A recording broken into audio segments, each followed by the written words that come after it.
أعوذ بالله من الشيطان الرجيم. بسم الله الرحمن الرحيم.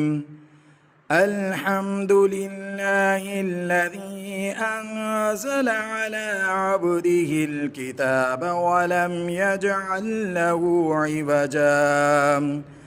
قيما لينذر بأسا شديدا من لدنه ويبشر المؤمنين الذين يعملون الصالحات أن لهم أجرا حسنا ماكثين فيه أبدا وينذر الذين قالوا اتخذ الله ولدا ما لهم به من علم ولا لآبائهم كبرت كلمة تخرج من أفواههم إن يقولون إلا كذبا فلعلك باخع نفسك على آثارهم إن لم يؤمنوا بهذا الحديث أسفا إنا جعلنا ما على الأرض زينة لها لنبلوهم أيهم أحسن عملا وإنا لجاعلون ما عليها صعيدا جرزا أم حسبت أن أصحاب الكهف والرقيم كانوا من آياتنا عجبا إذ أوى الفتية إلى الكهف فقالوا ربنا آتنا من لدنك رحمة وهيئ لنا من أمرنا رشدا فضربنا على آذانهم في الكهف سنين عددا ثم بعثناهم لنعلم أي الحزبين أحصى لما لبثوا أمدا نحن نقص عليك نبأهم بالحق إنهم فتية آمنوا بربهم وزدناهم هدى وربطنا على قلوبهم إذ قاموا فقالوا ربنا رب السماوات والأرض لن ندعو من دونه إلها لقد قلنا إذا شططا هؤلاء قومنا اتخذوا من دونه آلهة لولا يأتون عليهم بسلطان بين فمن أظلم ممن افترى على الله كذبا وإذ اعتزلتموهم وما يعبدون إلا الله فأووا إلى الكهف ينشر لكم ربكم من رحمته ويهيئ لكم من أمركم مرفقا وترى الشمس إذا طلعت تزاور عن كهفهم ذات اليمين وإذا غربت تقرضهم ذات الشمال وهم في فجوة منه ذلك من آيات الله من يهد الله فهو المهتد ومن يضلل فلن تجد له وليا مرشدا وتحسبهم أيقاظا وهم رقود ونقلبهم ذات اليمين وذات الشمال وكلبهم باسط ذراعيه بالوصيد لو اطلعت عليهم لوليت منهم فرارا ولملئت منهم رعبا وكذلك بعثناهم ليتساءلوا بينهم قال قائل منهم كم لبثتم قالوا لبثنا يوما أو بعض يوم قالوا ربكم أعلم بما لبثتم فابعثوا أحدكم بورقكم هذه إلى المدينة فلينظر أيها أزكى طعاما فليأتكم برزق منه وليتلطف ولا يشعرن بكم أحدا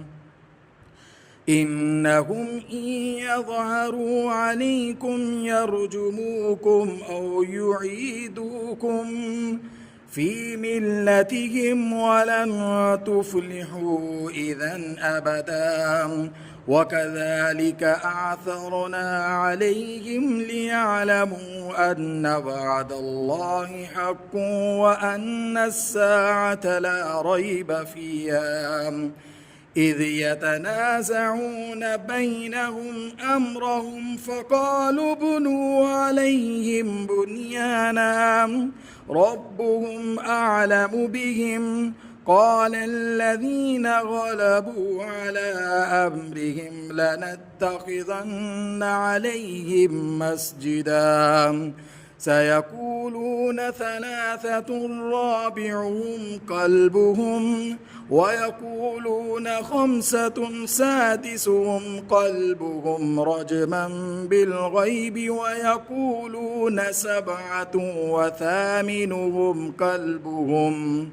قل ربي أعلم بعدتهم ما يعلمهم إلا قليل فلا تمار فيهم إلا مراء ظاهرا ولا تستفت فيهم منهم أحدا ولا تقولن لشيء إني فاعل ذلك غدا إلا أن يشاء الله واذكر ربك إذا نسيت وقل عسى أن يهديني ربي لأقرب من هذا رشدا ولبثوا في كهفهم 300 سنين وازدادوا 9 قل الله أعلم بما لبثوا له غيب السماوات والأرض أبصر به وأسمع ما لهم من دونه من ولي ولا يشرك في حكمه أحدا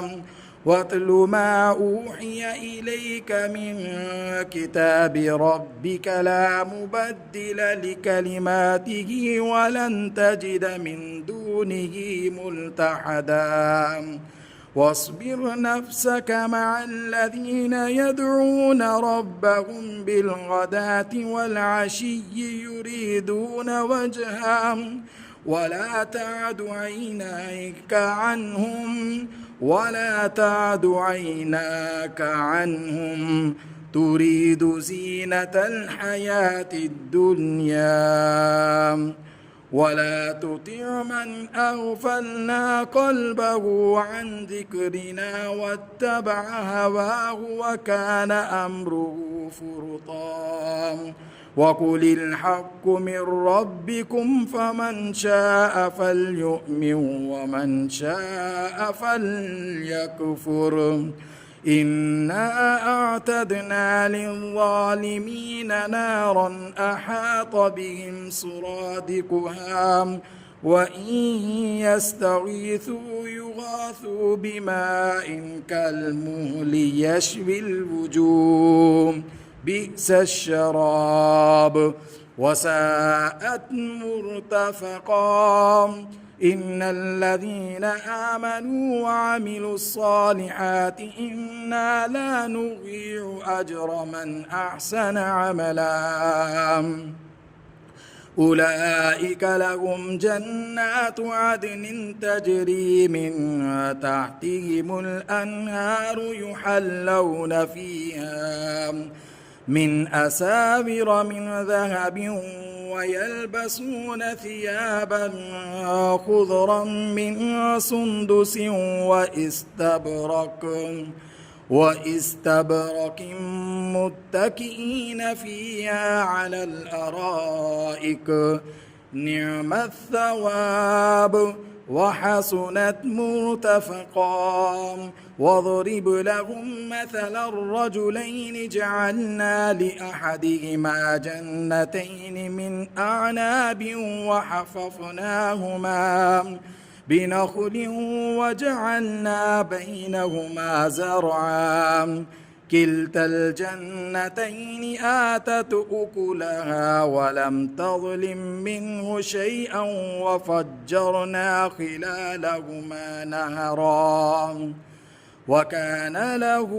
ثمر فقال لصاحبه وهو يحاوره أنا أكثر منك مالا وأعز نفرا ودخل جنته وهو ظالم لنفسه قال ما أظن أن تبيد هذه أبدا وما أظن الساعة قائمة ولئن رددت إلى ربي لأجدن خيرا منها منقلبا قال له صاحبه وهو يحاوره أكفرت بالذي خلقك من تراب ثم من نطفة ثم سواك رجلا لكن هو الله ربي ولا أشرك بربي أحدا ولولا إذ دخلت جنتك قلت ما شاء الله لا قوة إلا بالله إن ترني أنا أقل منك مالا وولدا فعسى ربي أن يؤتيني خيرا من جنتك ويرسل علينا حسبانا من السماء فتصبح صعيدا زلقا أو يصبح ماؤها غورا فلن تستطيع له طلبا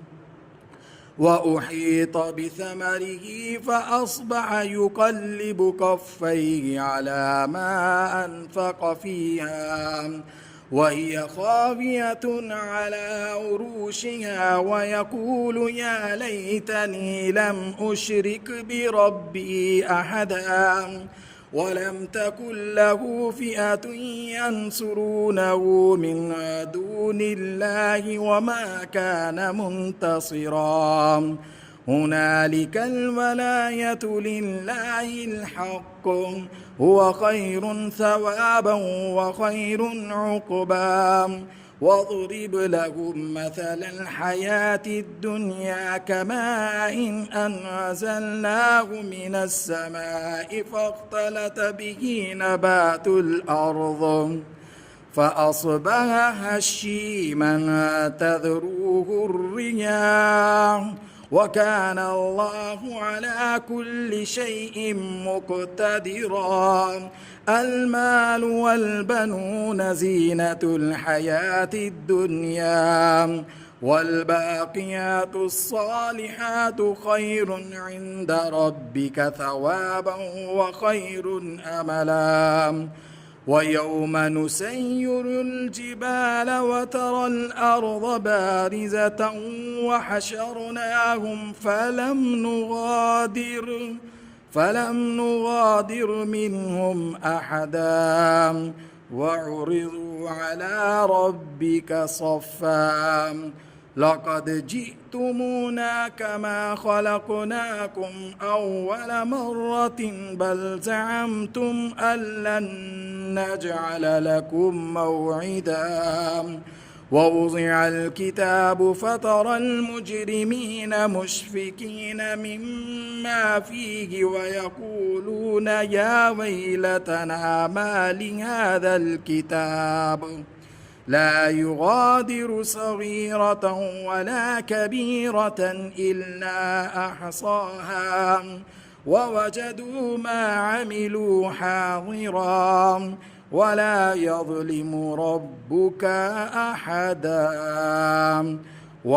يظلم ربك أحدا وإذ قلنا للملائكة اسجدوا لآدم فسجدوا إلا إبليس كان من الجن ففسق عن أمر ربي أفتتخذونه وذريته أولياء من دوني وهم لكم عدو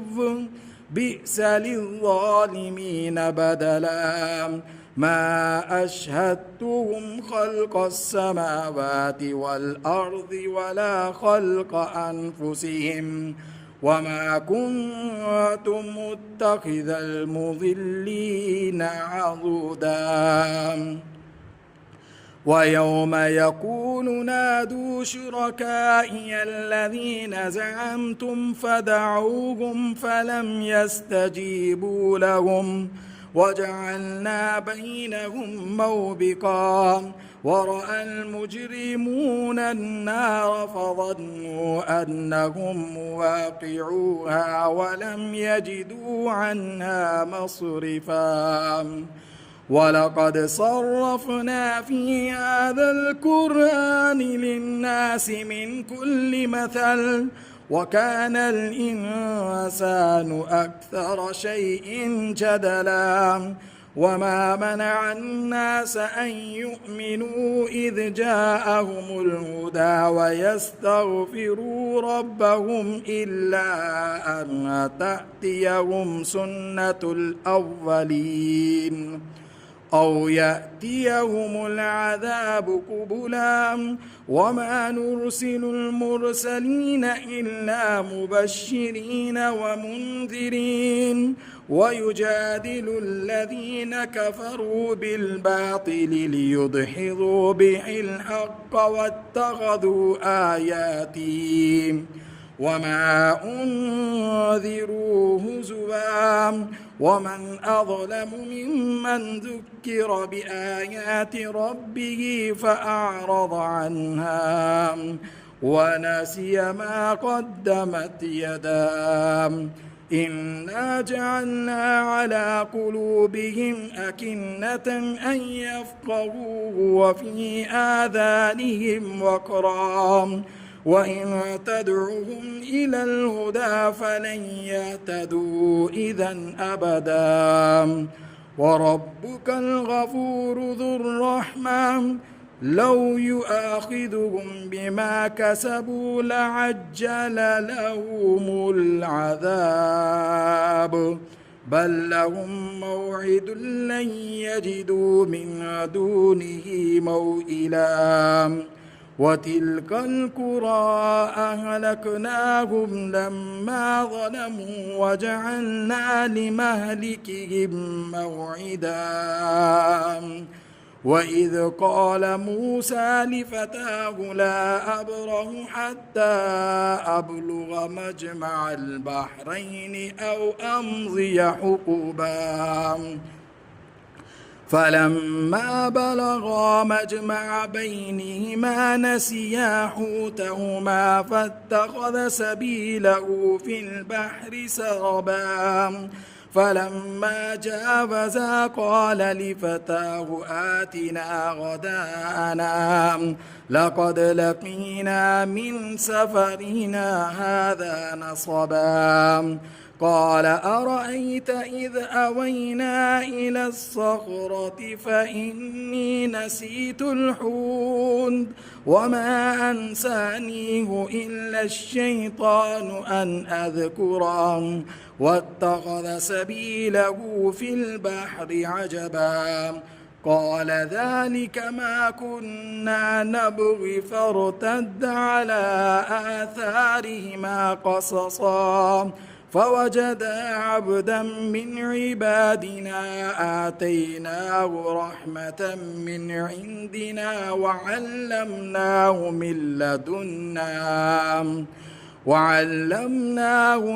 لدنا علما. قال له موسى هل أتبعك على أن تعلمني مما علمت رشدا قال إنك لن تستطيع معي صبرا وكيف تصبر على ما لم تحط به خبرا قال ستجدني إن شاء الله صابرا ولا أعصي لك أمرا قال فإن اتبعتني فلا تسألني عن شيء حتى أحدث لك منه ذكرا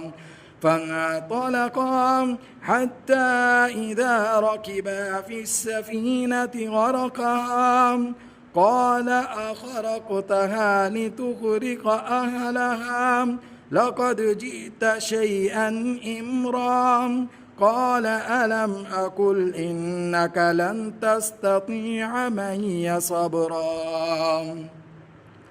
قال لا تؤاخذني بما نسيت ولا ترهقني من أمري عسرا فانطلقا حتى إذا لقيا غلاما فقتله قال أقتلت نفسا زكية بغير نفس لقد جئت شيئا نكرا قال ألم أقل لك إنك لن تستطيع معي صبرا قال إن سألتك عن شيء بعدها فلا تصاحبني قد بلغت من لدني عذرا فانطلقا حتى إذا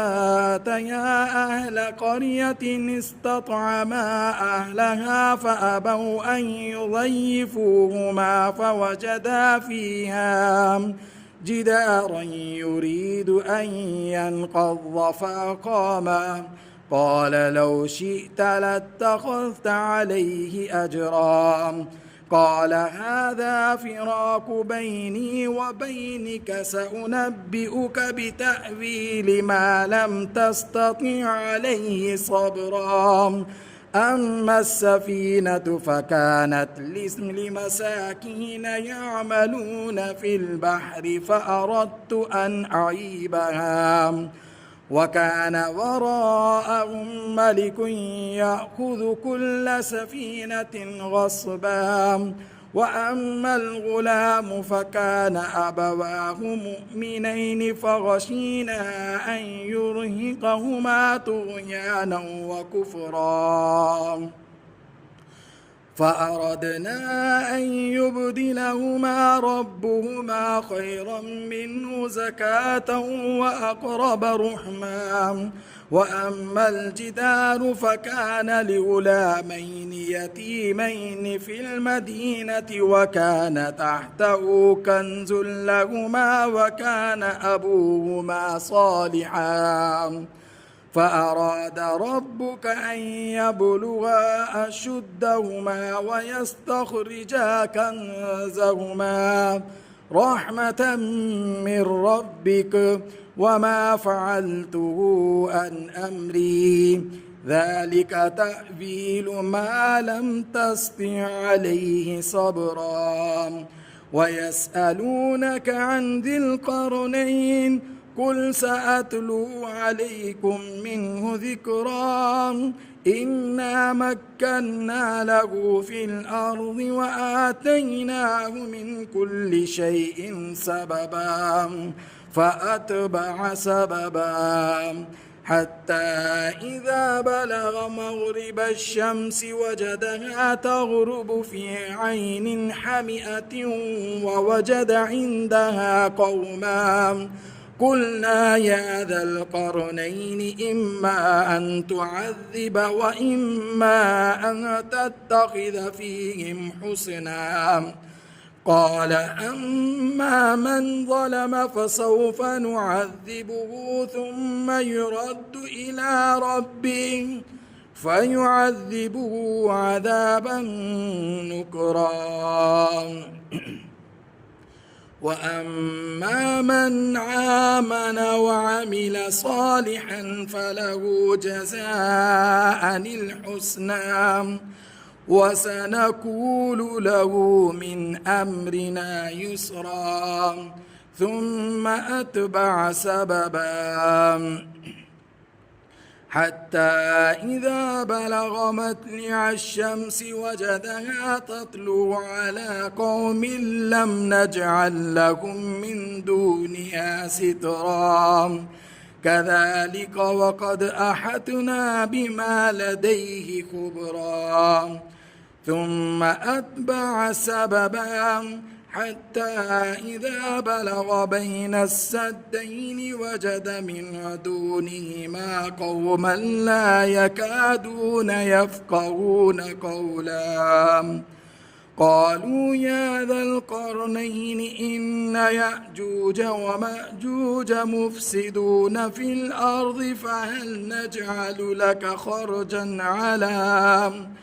أن تجعل بيننا وبينهم سدا قال ما مكني فيه ربي خير فأعينوني بقوة أجعل بينكم وبينهم ردما آتوني زبر الحديد حتى إذا ساوى بين الصدفين قال انفخوا حتى إذا جعله نارا قال آتوني أفرغ عليه قطرا فما استطاعوا أن يظهروه وما استطاعوا له نقبا فما استطاعوا أن يظهروه وما استطاعوا له نقبا قال هذا رحمة من ربي فإذا جاء وعد ربي جعله دكا وكان وعد ربي حقا وتركنا بعضهم يومئذ يموج في بعض ونفخ في السور فجمعناهم جمعا وعرضنا جهنم يومئذ للكافرين عرضا الذين كانت أعينهم في غطاء عن ذكري وكانوا لا يستطيعون سمعا أفحسب الذين كفروا أن يتخذوا عبادي من دوني أولياء إنا أعتدنا جهنم للكافرين نزلا قل هل ننبئكم بالأخسرين أعمالا الذين ضل سعيهم في الحياة الدنيا وهم يحسبون أنهم يحسنون صنعا أولئك الذين كفروا بآيات ربهم ولقائه فحبطت أعمالهم فلا نقيم لهم يوم القيامة وزنا ذلك جزاؤهم جهنم بما كفروا واتخذوا آياتي ورسلي هزوا إن الذين آمنوا وعملوا الصالحات كانت لهم جنات الفردوس نزلا خالدين فيها لا يبغون عنها حولا قل لو كان البحر مدادا لكلمات ربي لنفد البحر قبل أن تنفد كلمات ربي ولو جئنا بمثله مددا قل إنما أنا بشر مثلكم يوحى إلي أنما إلهكم إله واحد فمن كان يرجو لقاء ربه فليعمل عملا